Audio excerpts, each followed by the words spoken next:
Hi everyone. On Windows 11, optional features are components that are not essential to operate the system, but they can add extra functionalities. By default, the operating system comes with some of these features installed, such as Internet Explorer mode, Notepad, print management, Windows Media Player, facial recognition, and others. However, you can always install more, for example, XPS Viewer, wireless display, Microsoft Quick Assist, Windows Storage Management, etc. Or remove those you no longer use.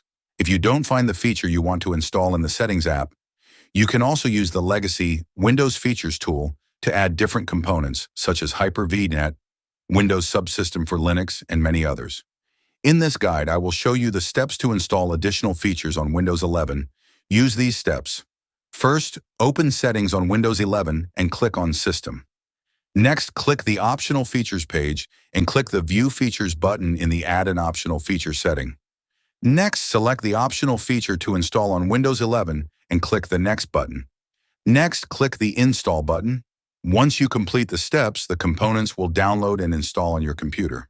If you're watching my video for the first time, please make sure to grab the subscribe button to get the thumbs up and turn on your notifications so you never miss an update. See you in the next video.